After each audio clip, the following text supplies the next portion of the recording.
Hi, I'm Isabella. My dad is obsessed with reality television, maybe even more so than I am. She's not wrong. This is Check Me Boomer, a father-daughter weekly dish on the latest in reality TV.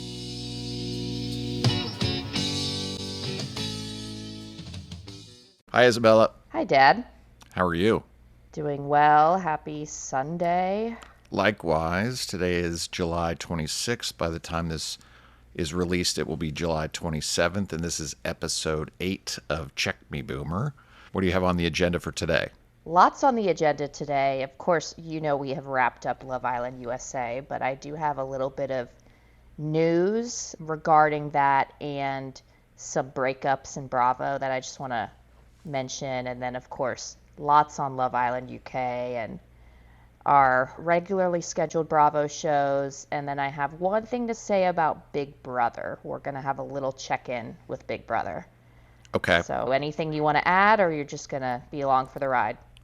Mostly along for the ride. I will cover McBee Dynasty very briefly. I might pitch you on a couple of shows and a movie to make sure you've seen it, one of those generational things. All right, you want to start with USA, this update you're referencing? I just have a couple updates from previous seasons. You might have seen that Nick and Olandria broke up. I did. Pretty interesting that it happened just about at the year mark. That kind of plays into what a lot of people were thinking was a PR relationship. I don't know, but there's something there. And then the other drama that I've seen going on regarding Love Island USA is from 2 seasons ago, the season that Serena and Kordell won. There was another couple that came out of there, JaNa and Kenny. They ended up breaking up, and we never really got the full story from it, but we know that JaNa was kind of indicating that she found some racist text on Kenny's phone about JaNa. So he has now come out of his cave and gone on a podcast to tell his side of the story about how he was so victimized and he was so miserable in this relationship, and just making stuff up, saying that she beat him up. She came out and said, "My lawyers are in contact. I think you should just release the text that you sent me," because that tells the whole story right there.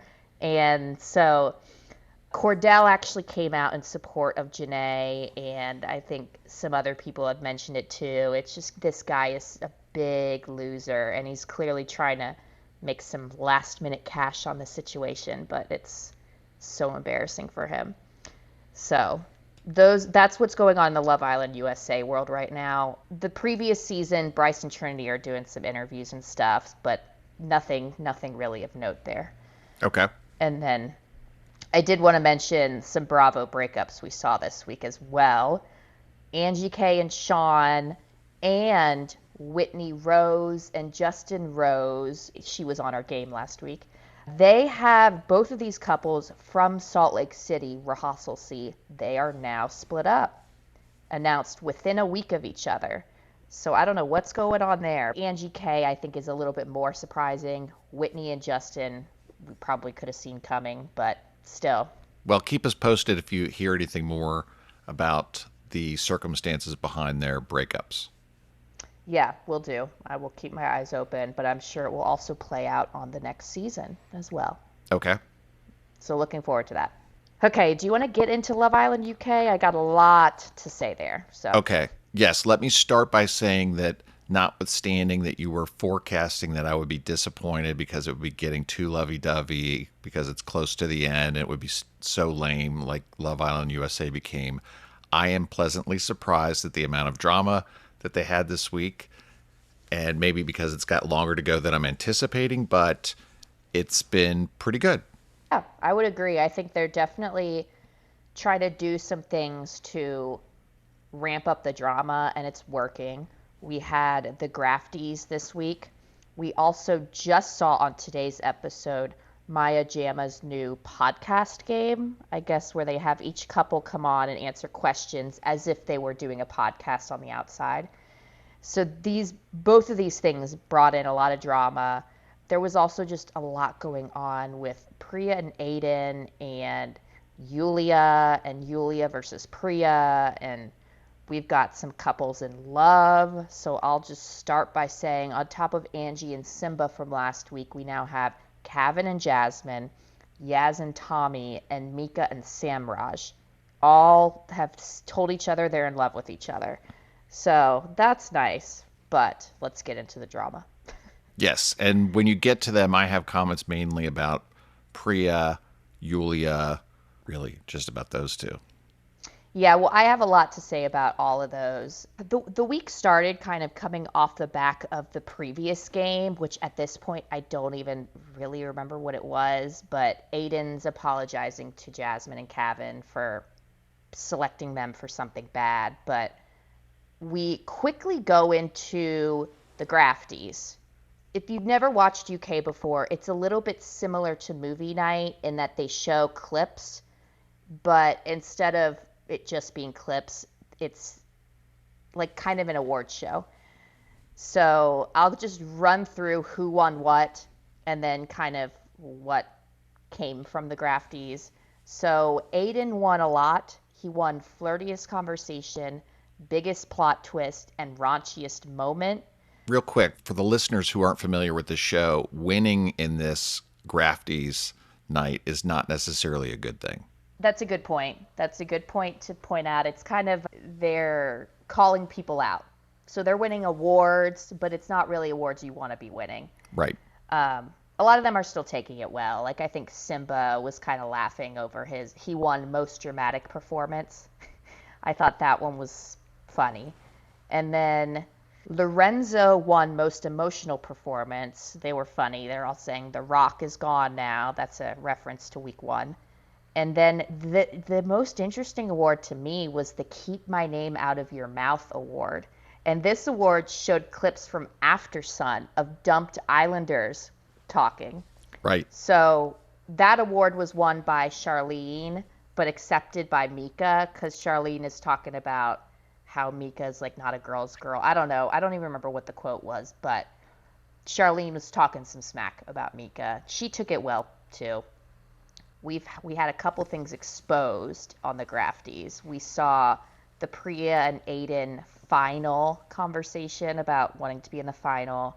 We saw the full conversation with Aiden and Jasmine's sister, which we should also probably talk a little bit about Family Day too, but we saw all their families come in. And yeah, Jasmine's sister, Bella, I believe her name is, pulled Aiden aside and is talking about, oh, I want you to come hang out with us and come to our parties. And Aiden is, of course, going and telling his brother and all the boys, like, oh, she's cute, isn't she? Not really telling Priya this, but Priya finds out from Jasmine, and that's a whole thing. But back to the Grafties. I think Aiden overall was just exposed. They're all kind of getting on him.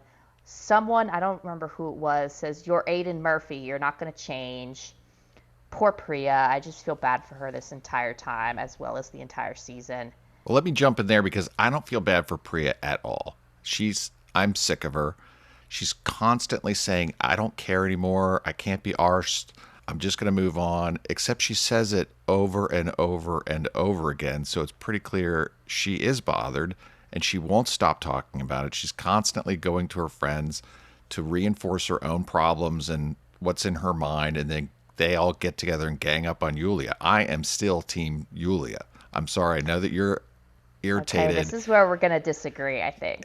Well, I get it that you're not happy with Yulia because she went after Jasmine, but I think as between Yulia and Priya, I'm on Team Yulia's side. Anyone who mentions get to the final, you're on notice that someone is going to use that and take the position that you're doing gameplay.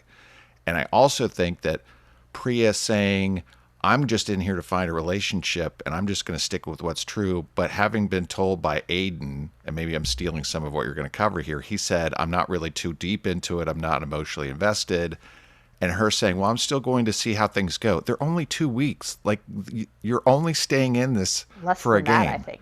Right. So at this point, for her to say, this isn't gameplay, I'm just going to see if we can continue to get to know each other. There's no time left for that.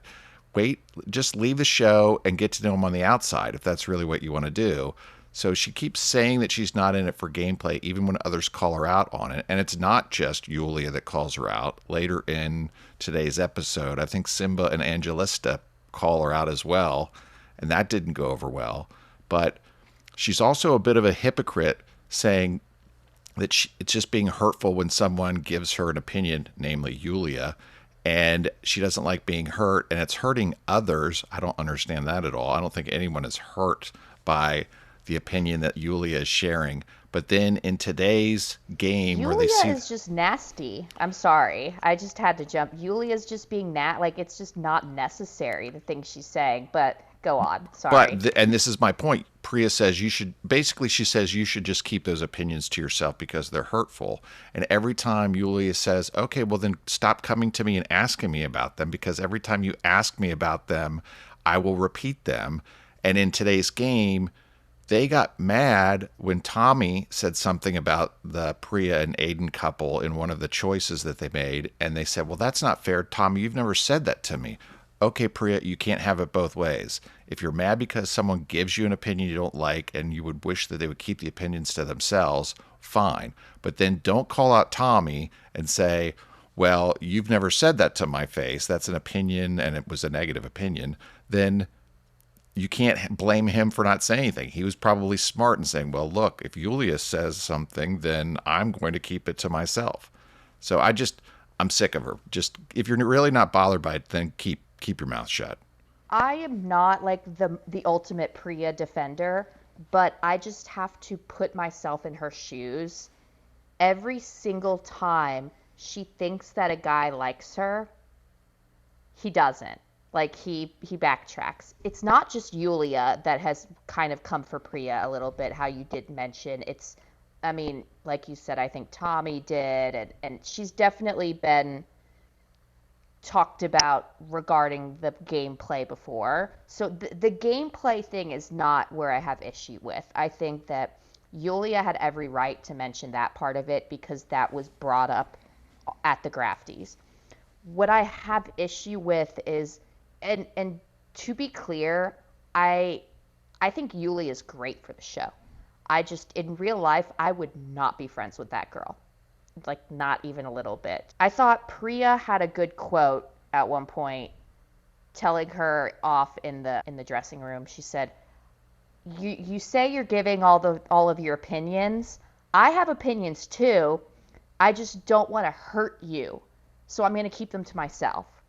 And of course, then when the game comes around and she's asked about these things, that's when Priya gives her opinion on Yulia and Lorenzo. But I don't think Priya asked for Yulia's opinion on Priya and Aiden's relationship. She doesn't care what other people think at this point, clearly. I mean, well, that's tough because I think she cares, but she's not going to let other people talk her into what to do. So I respect that she's still staying with Aiden, even though I can't stand Aiden. I don't think he's interested in her at all. I think he's been leading her on this entire time. So it's really not all on Yulia that I'm kind of defensive over Priya. It's Aiden too. That I feel like no one in this villa has been real with Priya, and it bothers me. Yeah, but maybe she's So just thirsty, right? She thinks every guy likes her, and if he doesn't, then she should just move on or leave. She's desperate for a connection to stay to the end. I think that there is stuff that has not been shown, or at least that I haven't seen. Maybe you see it on unseen bits, but they all know that she's the biggest fan. That comes up every once in a while, how she's the biggest Love Island fan. And today, when she was talking about there have been 13 seasons of Love Island, and the OGs are always in the end. There are very few people from Casa or Bombshells, and that's when Yulia turns back and says, "See, you're talking about things that are based on how things have gone and how the show works, as opposed to just me as a person." And then we'll never agree on this, but one last point on it is that during today's game, every opportunity that Priya and Aiden had to pick a couple, which all of the picks out of the podcast were negative. They were not like saying who's the sweetest couple or who's most likely to get married or anything like that. Every choice was negative, and every instance they picked Julia and Lorenzo, even on issues that were probably debatable as to whether they were the right picks. And you could see Angelista and other couples saying, oh, that's not right. I'm not sure I agree with that. But she was just out for vengeance.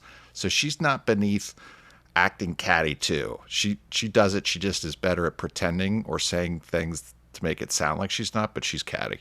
Well, to go along with what Priya has said, at the Grafties, I guess, or not even the Grafties, what was it? It was Maya Jama's game when Simba and Angie picked Priya and Aiden for something, and then during that game, I guess later on, Yulia's jumping in and just making comments that are just not necessary to make. And so that's when Priya is like, Simba, do you see what I'm dealing with though? Like she keeps making these comments and she starts laughing over my pain pretty much that it's just like it's exhausting. And I get what she's coming from there. Like all the girls have had an issue with Yulia. Well, part I of it mean, is they've because they're all all friends with Priya. They go back to the very beginning, so they're always going to protect their closest friends.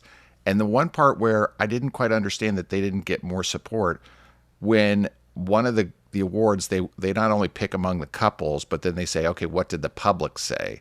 And almost every time they were picking Priya and Aiden. And on the one that was most on point to Yulia's biggest beef with Priya, when the public agreed with her, she said amen, and they all acted like that was horrible. No, it's evidence that lots of people agree with her view, not just the people in the villa. Yeah, I don't disagree with her most of her views either. The problem I have is how she's going about it and how she's being so like I just feel like it's coming across a little bit nasty. And again, I don't think Priya's always right. I think Priya and Aiden should be dumped. They probably will be dumped. I don't think they're a real couple. I do think they were in it for the final a little bit. But at the end of the day, Yuli is great for TV. I would never be friends with a girl like that. I just really wouldn't. I don't think she has any sort of sympathy for anyone or empathy, really, even either. I think part of it is when she does say something, she is not emotive in her face or in how she speaks, meaning it comes across as a little bit more monotone and it might be more likely to be perceived as colder, even though I think that's just how she speaks. She's very, it almost comes across as clinical. And in comparison to some of the other girls or women and how they speak, it might not help if you're delivering something that can be seen or received as negative and you have that lack of facial expressions that are commonly delivered by someone when they're trying to give someone bad news. So maybe that's part of it, but I like her. I I would be Yeah. friends with her. Anyway, we should probably move on from this narrow subject. I know you have a lot going Yeah, on. yeah. I do want to quickly mention the Jasmine thing. Jasmine went and talked to Lorenzo at one point. Clearly, Yulia did not like that, even though they're obviously just friends. Yulia comes over and tells Jasmine that she doesn't trust her because of the Jordan and Priya thing, which my thing is if they've all made up, why are we still talking about the issue? Like, I get it's a TV show, but Jasmine and Priya are cool now. So why is Yulia bringing that up again? I like how Jasmine handled that and that she was like, okay, if you feel that way, then I don't know why we're talking. Like, we don't have to be friends. So, I don't know. I'm always going to be Team Jasmine, but I thought that was weird too. Let's talk about Aiden a little bit. Sure. So, like I said, he kind of cleaned up his mess with Jasmine and Kevin, and he is starting to give Kevin a little bit better advice, but he has zero interest in Priya. It's very clear.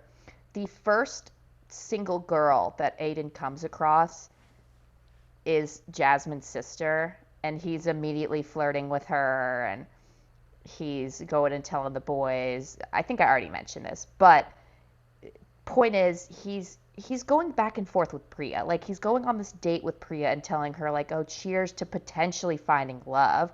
And then right after that, right after the date, Kevin tells him something like, I feel like you're not feeling her. And he's like, you know what? You're right.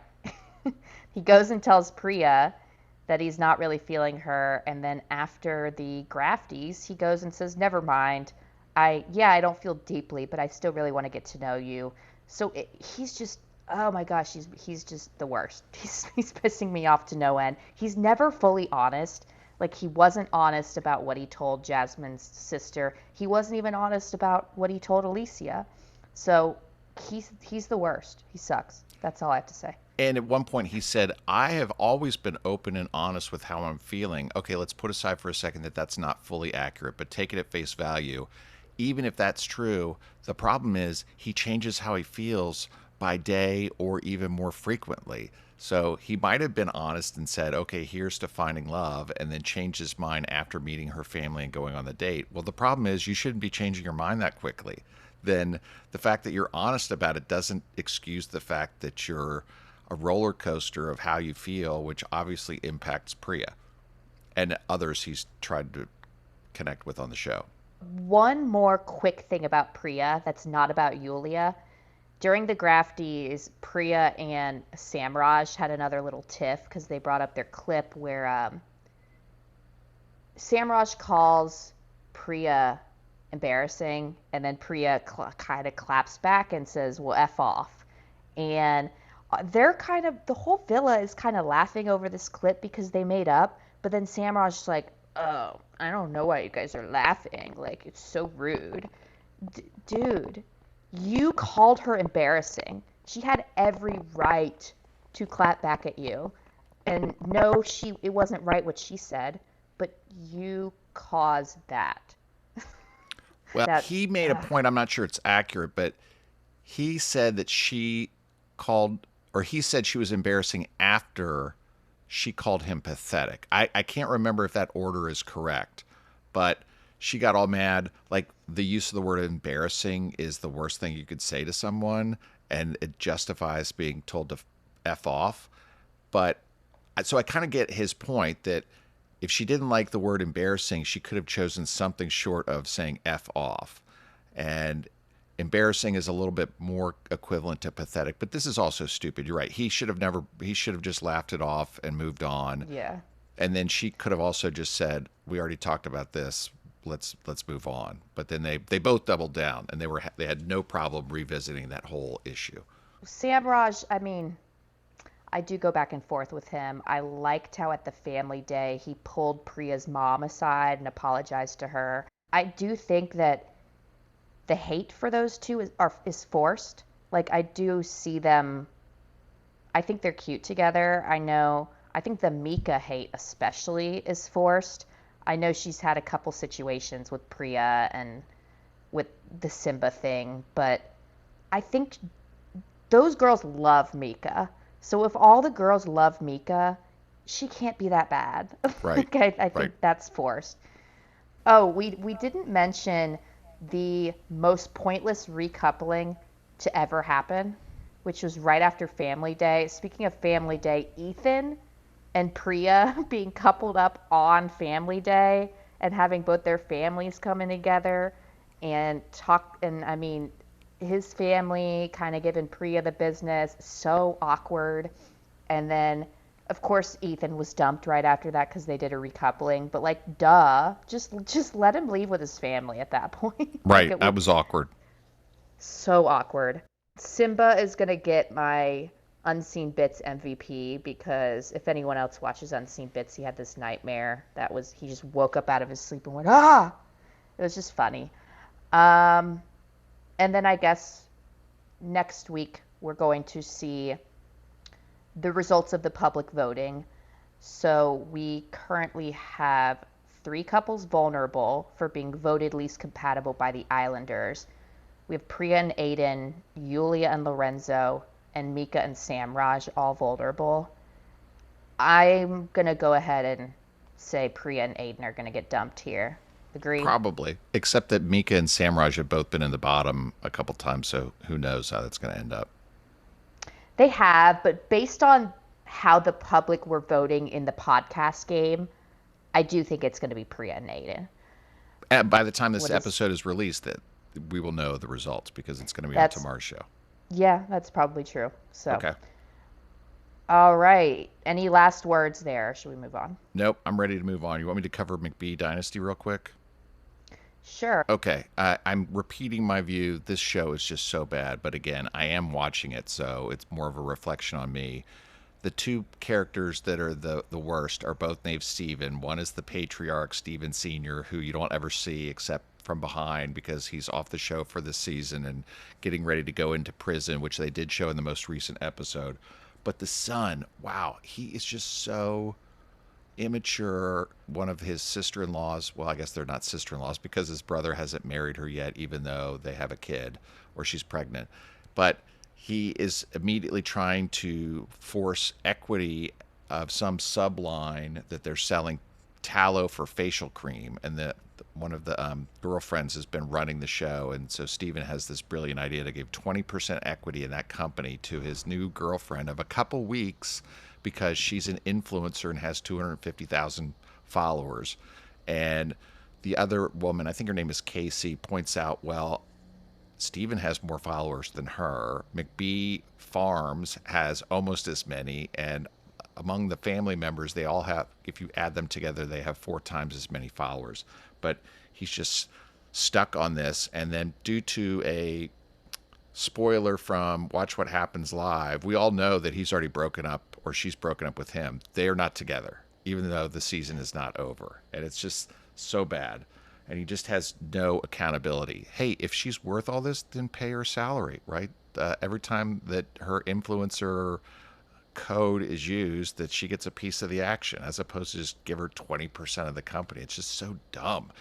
Yet he styles himself as the one to naturally run the company when his dad is in prison. Like, there's no other, that's not even a close call, except his dad picks his mother to run the company while they're gone, which was like the most drama. Anyway, that's all the show is worth. I'm sure I will finish out the season, but he's awful.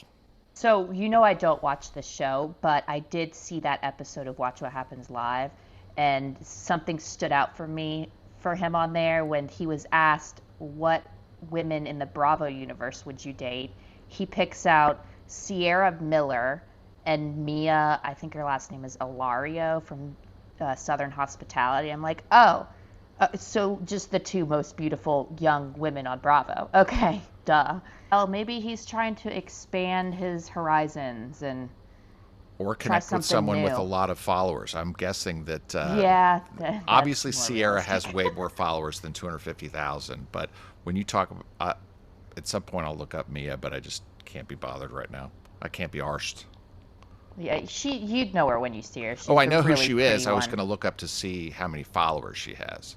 Oh, gotcha. Yeah, Okay. I think Not that as many personally, as I think Sierra, she's the but prettiest one on Southern Hospitality, and the one that I I think think so I would get too. She's along with the most. gorgeous. She's funny and doesn't put up with shit. Yeah, she doesn't get enough credit, honestly. Agreed. She doesn't, but we're excited for that to come back to Southern Hospitality. There's drama going on there, but maybe we could talk about that next week because I want to get into Big Brother. So, for anyone who hasn't watched Big Brother, it's basically Survivor in a house. The only difference is that it's similar to Love Island. It's being recorded right now. Every time they vote someone off, it's live, like it's live TV. It's happening in LA in the CBS studios as we're watching it. So that's the cool part of the show. This season, it's all normal people except for 3. They brought in 2 previous Survivor cast members and 1 older Big Brother cast member named Angela.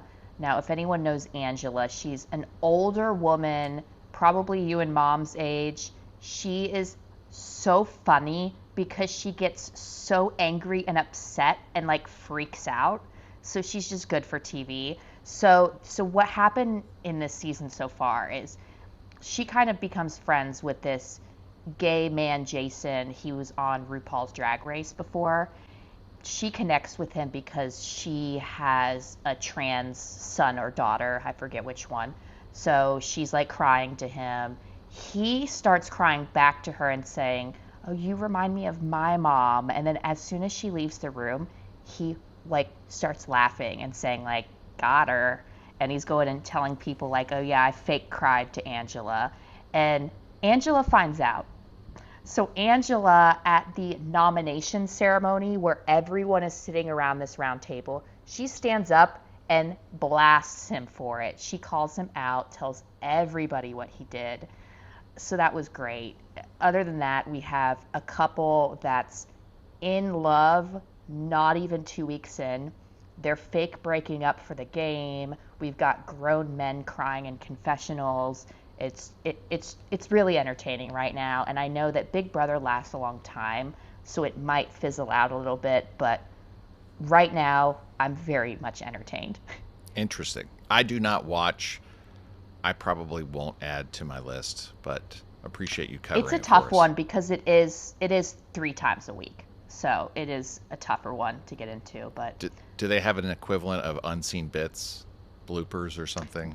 they do actually. So if you watch that, it's actually four days a week. Okay, But no I do after not sun watch that. equivalent.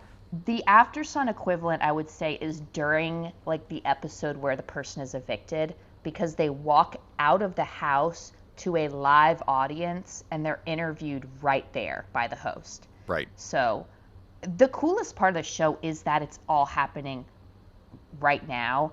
And the other cool thing is they have 24-hour live feeds. So you can go on Paramount Plus and see what they're doing as we speak. Please tell me you So don't do the that. seasons that I've gotten really into, I have gone and done that a little bit, but I that I'm was more familiar with so the in show. college. We used to watch it years ago. I don't know how many seasons have gone on, but I think it's been around for a very long time. Yeah, yeah, it's very long. I think they're gonna have their 1,000th episode this season, so yeah. Okay. But that's all I have to say there, so we can move on. What do you want to get into Bravo wise? Let's do Next Gen NYC, and I'll start off by saying I was disappointed that Riley wasn't on this episode at all, especially given the drama from her from the last 2 episodes. The only notes I took were all related to Charlie.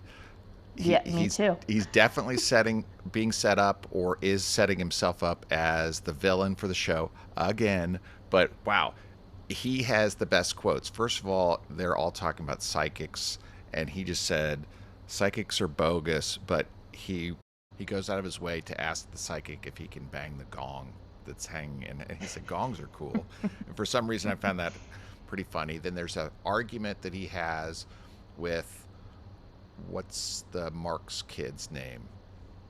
Brooks. Brooks. So they're having an argument, and Brooks says something like, "You quasi triggered me," or something like that. He uses quasi, and then Charlie says, "Okay, I'm quasi sorry." I thought that was great. I thought that was funny too. Yeah. The best one was, though, Brooks was saying how he was very uncomfortable being around Charlie, and Charlie leans into the biggest drama going on with him behind the scenes and says, "Are you worried I'm going to kidnap and torture you?" And I just thought that was awesome, so funny I because must have missed that. it's great. It's during the season or during the episode where they're at that bar, but yes, behind the scenes there's some situation where some guy in New York was kept captive and tortured to try to get his pass keys to open up some cyber wallet. And when the guy was arrested on the streets of New York, there was a picture or there's video of Charlie standing close by because it happened in his building. And they don't go into any detail as to whether or to what extent he had any involvement, if any. But it's a running issue that's brought up every once in a while on the show. But those are the only comments I had for Next Gen NYC this week. Well, going along with kind of what he was talking about with that whole situation, when he actually brought up that Ariana's on probation right now, and Ariana snapped her head back and said, "Excuse me, what? What are you talking about? What are you talking?" Like she just, I liked her reaction to that. Ariana is on probation for DUI. She got a DUI right around us where we live. So Not quite as dramatic as, valid point. right, Not being as connected dramatic to at a all. kidnapping, torture, cyber, Bitcoin thievery issue, Yeah. But allegedly. I'm kind of actually glad that Charlie brought it up because I don't think Ariana's ever addressed that. I don't think it was ever brought up on the first season, and it was kind of big news at the time. I think I might have missed something with Charlie and Seth Marks. I don't remember what Charlie said about Seth. It must have been something at the reunion, maybe. Seth Marks obviously is Brooke's dad, Meredith Marks' husband. Yeah, I don't really know what went down there, but I think it clearly was Brooke is very upset about that. I think it was last season they had a sit down and it seemed like everything was going well and Charlie in front of Seth and Brooks was acting as if he was taking the advice and appreciated it. But then in the confessional he was saying, "Oh my gosh, this is the worst thing ever. I'd rather cut my own Oh, D off than be sitting here talking to Seth Marks." okay. Yeah, I remember that now. The other thing is Charlie protecting Hudson so much is weird. Like he's pretending to have morals now and care about Hudson. Oh my gosh, this note. What is Charlie wearing in this episode? It looks like he's got like a tactical vest It's on. a bulletproof Like vest. is he about to go like join ICE or something? Like what is going on with his outfit? Does he think he looks cool? I don't It's understand it at it's a all. Halloween event at a bar, and someone at the beginning asked him what he was wearing, and I thought he said, "I just put on some random vest." Maybe he said bulletproof vest, but I was having the same reaction looking at him, like, "What is that?" And then it's a Was it a bulletproof Halloween vest. event? Yes, it was a Halloween. It's Halloween in New York City, and everyone else was dressed up. Remember, Georgia her outfit was the best. She just had gray leggings and a gray shirt, and then put on a pigeon mask and walked around periodically. Okay, that's right. See, I Right? thought that that was a different event. No, Like I knew that no. they had the Halloween event and then they had the Rocky Horror Picture Show event. I maybe didn't realize it was the same thing. I think it But was on the same night, so that's why it might be okay, confusing. And maybe yes, yeah, maybe if same night but two different episodes. if that is a Oh, and bulletproof then vest, it doesn't fit him very well. It wouldn't work. well, he It's too just big. looks dumb. I mean, he just looks silly. Georgia called Charlie a cult leader. I thought that was funny. And then the kind of peak of the episode was at the end when Amira found out what Charlie said about her boyfriend, saying that he's a gay man, which of course Amira, as a trans woman, is not going to take that well. So that's kind of how the episode ended, on a bit of a cliffhanger. She storms out of the bar. I don't think those two are going to be friends anymore. I think Charlie's kind of blowing up every single friendship he has. So we'll see how that goes next week. That's all I've got. All right. Should we do? I've got the I would like Valley. to do Below Deck Med. Okay, go ahead. Okay, first thing I would like to say is how much does this yacht matchmaker cost? Like asking for a friend. I was going to say, are you Because interested or? I am interested. Well, I was thinking that the slew of candidates that she got weren't really great, so that's not a good start, from No, my opinion. no, and that's a couple. I have a couple of comments about that. One of the guests is pretty red pill. It was the guy in the fedora and the suspenders, which is super ironic that he's talking about how women these days are terrible and not loyal and just a weird red pill guy. And then the other guy, his name is Billy. We find out he's on the phone with another woman every night, or maybe not every night, but once he goes to bed and he's in his own room, he's talking on the phone to another woman. So, yeah, great guys they found here. um, I think the Luke and Nathan soiled sheets situation is kind of coming to an end now. What I thought was crazy, though, is how Sandy had to write a report about it and called it unprecedented situation. I was like, yeah, I'm thinking, yeah, Sandy, unprecedented is right. If she's having to write a report and that's going into some database that all these hiring people are going to see, that he's never getting hired again. I mean, he's done. Well, it might just be a report for internal purposes, for HR or insurance. Who knows? I don't know. I struggle to think that there's a requirement that action fits within. You must write a report about this, but who knows? Well, that's why Sandy's like, it's unprecedented. Like, this has never happened to me before. Or if it's happened, she's never been told, which I do struggle with why he told her that, other than it's a TV show and it would ramp up the drama. Well, he didn't tell her, Nathan did. because Oh, when I Nathan say was the he, victim. yes, Nathan telling. That's what I meant, not Yeah. what's his face. So by the end of the episode, we see that Luke is going to kind of remove himself, which I think was the first thing that he did correctly. There was one quote that I wrote down that from Luke talking to Nathan, asking him, "Will you still give me a chance to be your bro?" Probably not. Yeah, I don't think Nathan even responded. I think No. he just kind of ignored the question. And then the last note I have is Cooper being allergic to peanuts. Shout out my little brother. He was allergic to peanuts for like a few years. Uh, and trying to just like push through it.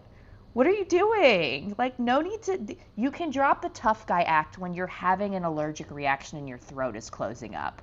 Like, I promise you, it's okay. You don't need to be tough guy right now. I didn't take it as him trying to be a tough guy. It was more of he didn't want to be a bother to everyone, and he didn't want to be taken out and not be working because that would fall on somebody else.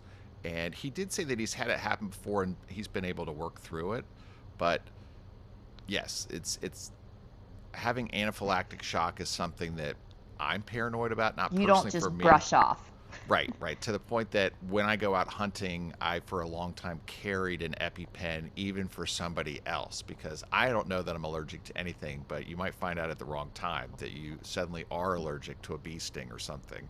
And so Yeah. for him to be as I, only taking what was it, Benadryl and hoping that that would work, right? I probably would have been taking the Benadryl and then stabbing myself with the EpiPen pretty quickly thereafter because it's one of those things that if Well, I it thought it was starts, there's no crazy way that to he. fix yourself. You're toast. Yeah, yeah. I thought it was crazy that he didn't have an EpiPen on him, period, if he has a peanut allergy. Like, what are Right. you I would think doing? that not only telling the chef that you have a peanut allergy, that would be something that everyone on the ship would know about and they would know where his Yeah. EpiPen is. Because calling for someone to come on a boat to give him medical treatment, it might it might be too late. Yeah, that could have ended a lot worse. Like, I think Yes. it's good that he had some Benadryl on him. If not, who knows? But Right. that is all I had for Below Deck Med. So Same. let's do Atlanta real quick. It's not wasn't a great episode, I'll be No. honest. I know you probably agree. They're still in Scotland. At the beginning of the episode, Shamia, who had left because she had an argument with Portia, she kind of came back out and joined the group.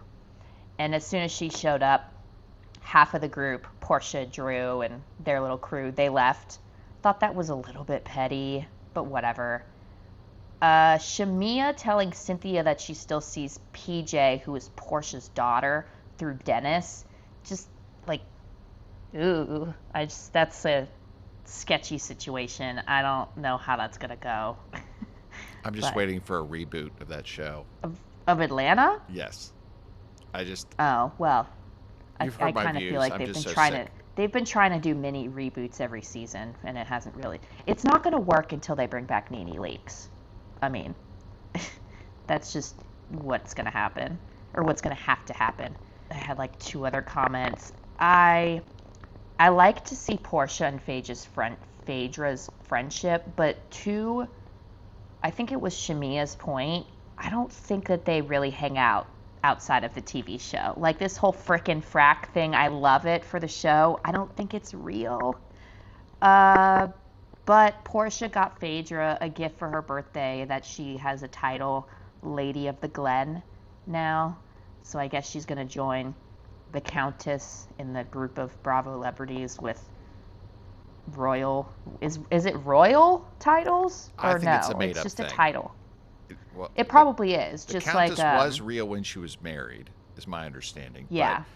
Well, I liken it to, and maybe you wouldn't get this, but Scott Disick, who is the father of Kourtney Kardashian's kids, he was named a lord just for fun, so he goes by Lord Disick now. I kind of think it's the same kind of thing. That they think that that's real, but it's probably not. to me, it's the And equivalent of then, wherever you go online and then you can pay to have a star named after you. I mean, it's a joke. yeah, There are or billions like of buy or stars. like sponsor a penguin. Right. And then I also noticed that Phaedra taking the ladies to a cemetery, weird. And then she's like hanging on all like the cemetery guy. What are their names? The cemetery guys, grave diggers or whatever they Yep. call them. Well, Phaedra's hanging all over this guy walking through the cemetery, and it really reminded me of how she was hanging all over CT when she was on the Traders. So I just wrote that down. Maybe she tends to hang on random men. I Well, don't she know. is a But mortician, so that maybe that explains some of her fascination with death. well, yeah, that completely explains it. I get where she's coming from there. It's just still weird. So that's all I got for Atlanta. I think we're almost done with it. Yeah, I'm over it too. Yep. I I only have think the two more last couple shows. we have, Oh, go yeah, ahead. we got In the City, Reunion, and The Valley, right? Sure. Pick which one. Okay, I don't have much on In the City Reunion. My biggest thing is it's just so weird how now Kyle is going to be nice to Amanda. When they were married, he was not like the things that he says about Amanda at this reunion is the nicest thing he's said to her in years, in my opinion. Right. Yeah, so the nicest he's been to her in years. So I think it's weird because why are you being so nice to her after she is like now dating your one of your friends? I don't know. It's the whole situation's weird. Kyle and Sally are weird. I mean, they're a couple kind of now. I don't know if I see that. Right. And Amanda's Lindsay is suggesting a that there would be a double date opportunity. I thought that was weird. yeah, it's all weird. It's all so weird. Lindsay's still dating around. She is still seeing the milkman that was on the season, but clearly that's not anything serious.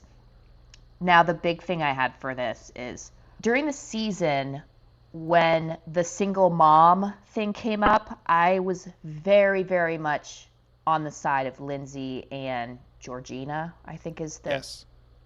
yeah. I was very much on their side because I was like, you just don't say that. Like, you should probably not say anything negatively about being a single mother. Not that that was Whitney's intention, but I'm a little bit more on Whitney's side now because I felt that she gave a really genuine apology. At least it came off that way to me. Lindsay comes back with kind of disregarding all of that, and she's I love Lindsay Hubbard. She's great for TV. She's so dramatic. Like saying you almost threw up when you saw it, saying you cried about it for 6 months. Maybe all true. I just feel like it's a stretch. Love you, Lindsay, but it's kind of a stretch. And Whitney clearly is torn up about it and she regrets it. I mean, that's very clear. So, what are we doing? Right. I think that one thing most people should learn when they've been on these shows for a long time that at some point when someone apologizes, even if you don't believe it, and I agree with you, I thought that Whitney's apology was heartfelt and sincere. But even if you don't believe it, you just suck it Sincere. up and, yeah, right. You suck it up and say, okay, I accept your apology. But then she basically said you're going to have to apologize 18 more times and do something else, which is just ridiculous. Yeah, I mean, it's Lindsay doesn't have to forgive that girl. We've seen it so many times on reality TV when they're like, okay, we'll just agree to disagree. But I feel like Lindsay kind of went in with this whole speech planned, and Whitney's genuine apology, she wasn't going to change course. Like, she was not going to change course even a little bit. She was going to get what she wanted to get out regardless. Right. But still love Lindsay. She's great. I didn't have anything I else guess, to add for In the City other than I wrote down that Lindsay is super annoying. So I think that's consistent with what we've just been talking about. yeah, valid. Valid. I have like two things from the Valley. I think I mentioned it last episode. This show is not good. The Valley is not a good show. It should be canceled. Okay. With that being said, we saw Luke and Kristen in couples therapy. And Luke, you're on a run right now of some nasty, nasty things said. I think I mentioned last week what he said about Janet saying, "Oh, clearly, like, I'm not surprised she changed her story about her, like, sexual assault." And now he's saying to Kristen's face that, "Oh, well, yeah, we got engaged. I hadn't met pregnant Kristen at that point." Just brutal thing to say to your future wife. Oh, especially if you want to have more kids. I get what you're saying, but I don't think he meant it that way because everyone knows that part of the problem is he's having a hard time dealing with how she acts because of postpartum. And he's not saying it's wrong to have postpartum. He just wants people to recognize that it's not easy to be the one dealing with it, especially because he has his own issues. And he just kind of distilled that down into a very short sentence that comes across as very callous to say I hadn't met pregnant, what's her name again? Kristen. I hadn't met pregnant Kristen yet, which is 100% true and consistent with what he's been saying. It's just he said it in a way that's hard to receive. But anyway, I agree it came across as not good, but I also get where he's coming from. Yeah, I agree that I know what he was trying to do. But yeah, he should have considered what he was saying before that. The only thing I have from the show was the Chili's luncheon when they were doing it. And I ran across something online that obviously other people had the same view as I thought, oh, this is, wow, a really obvious product placement Hmm. opportunity because in general, yes, they'll show the location and make clear that they're going to give some credit to the venue where they're having lunches or dinners or whatever. That's across reality television. But to say the name of the restaurant in advance of where you're going so many times and then name some of the items on the menu when you sit down to have it, it leads people to think that it's a product placement opportunity. But I saw some of the cast members did respond and say this clearly wasn't a product placement because number one, we love the Chili's in, I think they said maybe Encino or something, and it's not a good look for Chili's to have the situation where the guy went to the bathroom, and I'll leave it at that. But still very weird.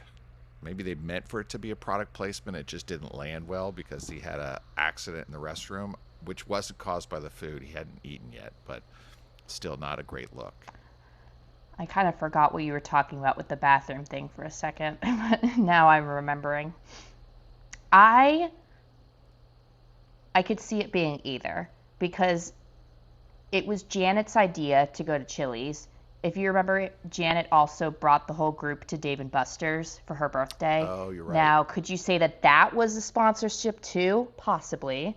But I think that Janet also made a point to say she grew up in like middle America, like she went to Cheesecake Factory and Chili's and like Cracker Barrel growing up. She feels very much at home in chain restaurants. So yes, I think you have a point that maybe they did get sponsorships from this, or what, I don't even know what you call it when it's a TV show, but brand deals, I don't know. But maybe, but also I could see it not. I think that she just is weird about chains. Well, I think us talking about this supports your opening point that the show is not that great, and the fact that we're focusing on something so Right. lame is not supportive of the show being ripe for continuation. The only thing I think the show has going for it is the reunion will come up, and then like a lot of these shows, the reunion is the best part of the entire season, and for one that has a season that's been so lame, it's got to shine. It's got a very low threshold of improvement. Yeah, and I to your point with the reunion, I think Kristen's gonna have a problem at the reunion because Kristen is very much team Naya and Danny and very much anti Janet. And Kristen was not at this Chili's luncheon, but she is saying that, oh, Zach and Lacey, who Lacey is Jesse's girlfriend, saying Zach and Lacey were texting me the whole time saying, oh my gosh, I can't believe I have to be here with Janet, that Lacey was like having a panic attack walking in because she didn't want to be there with Janet. And Kristen's saying this to Lala. Lala's like, Kristen, you're majorly throwing your friends under the bus right now. So I am interested to see how that plays out. Like if they all kind of gang up on Kristen now, or if Kristen's able to wiggle herself out of that. I don't know, but that I guess I'm interested in. But really, that was my only point also. So I think that's all I got. Yep. Okay. Well, we were going to do the game, but we'll do it next week. We'll plan better and have the pictures in hand. And as always, if you have suggestions about shows that we are missing, let us know. Oh, before I forget, I had reached out to you. I strongly encourage you to watch that Lilith Fair documentary. I think you'll really like it. It's definitely called Lilith Fair, It's Building a Hulu. Mystery, and it's on Hulu. And I think you would really like it, especially because it talks about how women were treated differently in the music industry, and this was kind of a pioneering event where it was a summer festival. Sarah McLachlan started it, and I was in my 20s at that time, and I poo-pooed the whole idea. I thought, oh my gosh, this is just... I talked down about it and didn't go, and it's one of the things after watching the documentary, I look back and think, wow, I really missed out, because the music is insane. The women that they had on those tours, just amazing. And I think you would like it, especially because it shows women power kind of stuff in that industry and how they had to fight to get to where they were. And none of the big sponsors were covering them. They were kind of doing it all on their own. That's a great one. But I encourage you. And look, if you watch that documentary and like it, then we'll talk about it on an episode. Okay. Well, while we're there, I watched a documentary last night. By the way, I'll add it to the list. Noted. I watched a documentary last night on Netflix called, I think it was called A Toxic Love Story. Let me just verify that. I think that's right. Yeah, A Toxic Love Story. You said you started it. I'm not going to give a spoiler here, but basically it starts with a U.S. Marshal and his wife, his pregnant wife. They are getting harassed by his ex-girlfriend.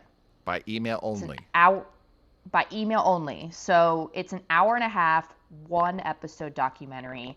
The way it begins, you kind of have an idea in your head of how it's going to go, and it doesn't go that way at all. There are a couple twists, so it definitely kept me interested. I enjoyed it. It wasn't the best documentary I've ever seen, but I thought it was well done, and it was short enough. You know, a lot of these documentaries these days, it's like 10 episode series. So I really appreciate when there's like a short enough documentary that gets it all in there, and then I'm done. What was the one that we both watched where it had the ultimate twist at the end? It was the daughter that was getting harassed and bullied. Wait, what is that called? Unknown Number, the high school catfish. Okay, yeah, that was a great one. Was crazy. I also watched, and I think a lot of people know of this one too, Maternal Instinct on Netflix. Brutal, brutal, brutal. Trigger warning. Yes. Like that was brutal to watch. Horrible. But yep. It was good. Okay. Well, so that's one of the things that Isabella and I have talked about is bringing in documentaries and then just weighing in on them so that we expand the audience. And it's another thing that she and I talk about periodically. It's not just reality television. So. Yeah. I don't know how much we'd ever like dive super deep into these because I wouldn't want to spoil it for people, but even just like recommendations. Right. Right. So if anyone we will out there, take recommendations please from our audience as well. So please send us a message if you think we'd like something and if you'd like us to discuss it on the next episode. Great. Other than that, thanks for listening, and we'll see you next week. Thanks for listening. That's our episode. Thanks for hanging out with us. Thanks for listening. If you like the show, leave us a rating or a comment. It helps more than you'd think. Follow us wherever you're listening and on social media at Check Me Boomer. And tell a friend who'd get it. See you next week.